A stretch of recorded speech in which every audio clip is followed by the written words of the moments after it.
За Монгол Ардын намын дүрм заасны дагуу намын боловсон хүчний бодлогын асуудлыг удирдах зөвлөл шийдвэр гаргадаг. Удирдах зөвлөлийн оруулж ирсэн шийдвэрийг Монгол Ардын намын бүлгийн хурал сайн хэлж дууслаа. За Монгол Ардын намын удирдах зөвлөлөөс Монгол улсын засгийн газрын гишүүн Монгол улсын сайдд 6 хүнийг одоо нэр дэвшүүлж оруулж ирсэн байгаа. Та бүхэн мэдж байгаа Монгол улсын шадар сайд, Монгол улсын сангийн сайд, Монгол улсын байгаль орчин ногоон хөгжил аялал жуулчлалын сайд, за барилга хот байгуулалтын сайд, зам тээврийн сайд, хөдөлмөрийн сайд гэсэн одоо энэ 6 яамн дээр Монгол Ардын нам сайд нарыг нэр дэвшүүлж ёстой байсан. Энэ дагууга Монгол Ардын нам удирдах зөвлөл Монгол улсын шадар сайдаар ухнаа ухтаа хүрэлцэхийг та бүхэн сайн мэдэх бах. Урд нь Монгол улсын мэргэжлийн хяналтын асуудал эрхэлсэн сайд, онцгой байдлын асуудал эрхэлсэн сайд, Монгол Ардын намын ерөнхий нарийн бичгийн ажлыг хийж байсан. Улсын их хурлд 3 удаа сонгогдсон ийм одоо гишүүнээр нэр дэвшүүлсэн байгаа. За Монгол улсын сангийн сайдад улсын их хурлын гишүүн урд нь бас Сэлэнг аймгийн засаг дарга, Сэлэнг аймгийн санхүү эдийн засгийн хэлтсийн дарга, газрын дарга гэдэг ажлыг хийж байсан. Өнөөдөр улсын их хурл дахь төсвийн зарлагын хяналтын дэд хорооны даргын ажлыг хийж байгаа. Эрдэнэт гишүүнийг нэр дэвшүүлсэн байгаа. За Монгол улсын байгаль орчин ногоон хөгжил аялал жуулчлалын сайдад улсын их хурлын гишүүнээр 3 удаа сонгогдсон. Улсын их хурлын бас нийгмийн бодлогын байнгын хороо, хууль зүйн байнгын хороо зэрэг хууль байнгын хороодын даргаар ажиллаж байсан.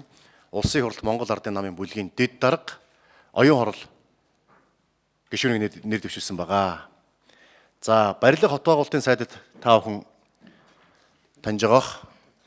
За Монгол улсын ерөнхийлөгчийн зөвлөх, Монгол улсын гадаад харилцааны яамны төрийн нарийн бичгийн дарга, Монгол улсын байгаль орчны сайд байсан одоо Цогтбаатар Монгол Ардын намын удирдах зөвлөлийн гишүүн Цогтбаатарыг нэр дэвшүүлсэн байгаа. За Монгол улсын зам тээврийн сайдад нийгмийн арчил Монголын залуучуудын холбооны дэд ерөнхийлөгч Монгол Ардын намын удирдах зөвлөлийн гишүүн Төмөрхүүг нэр дэвшүүлсэн байгаа. За мөн Монгол улсын хөдөлмөрийн сайдад Монгол улсын нийгмийн хамгаалалт хөдөлмөрийн яамны дэд сайдаар 8 жил ажиллаж байсан. Одоо урд нь Өвөр ханган аймгийн бас засаг даргын орлогч дарга хийж байсан. Иргэдийн хурлын дарга байсан. Чин зэрэг гэж хүний нэр дэвшүүлсэн байгаа. Өнөөдөр Монгол Ардын намын нийгмийн бодлогын газрын дарга хийж байгаа. Ийм 6 нэр дэвшиж Монгол Ардын намын удирдах зөвлөл нэр дэвшүүлж удирдах зөвлөл дээр 100% саналаар, за Монгол Ардын намын бүлгийн хурал дээр 100% саналаар нэр дэвшүүлж нэр дэвшүүлсэнийг дэмжиж улсын хурлд оруулахар боллоо гэдгийг та бүхэнд танилцуулъя. Бид Монгол Ардын нам эхнээсээ баримтлсан зарчим байсан, тэр зарчим дээр хатуу байсан. Давхар дээлтэй үндсэн чиглэлгийн сайд улсын хурлын гишүүн байж болно. За бусад салбарын сайд нар бол гаднаас улсын хурлын гишүүн биш байх ёстой гэж үзсэн. Үүнийхээ дагуу өнөөдөр нэр дэвшсэн 6 сайдын 2 нь үндсэн чиглэлгийн сайд байгаа. Энэ 2 хүн маань хоёулаа их хурлын гишүүн. За бусад 4 нь их хурлын гишүүн биш. Одоо дан дээлтэй сайд нар их хурлд нэр дэвшиж байгааг та бүхэнд бас уламжлая гэж бодож байна.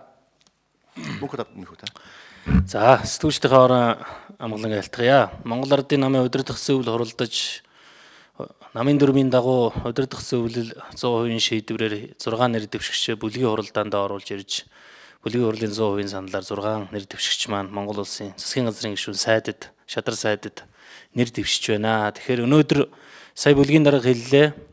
6 нэр дэвшигчийн маань 66% нь дан дээлтэй, 33% нь бол давхар дээлтэй ийм нэр дэвшигчд орж ирж байна. Насны англиар нь авч үзэх юм бол өнөөдөр хамгийн залуу манай Намхан Төмөрхүү, нийгмийн арчил Монголын залуучдын холбооны дэд ерөнхийлөгч, Монгол Ардын намын удирдах зөвлөлийн гишүүн 39 настай 1975 онд төрсөн. За нийт нэр дэвшигчдийн маань бас 60 гаруй хувь нь бол 45-аас доош насны залуу шинэ үеийнхэн маань одоо бас сайдд нэр дэвшиж орж ирж байгаа.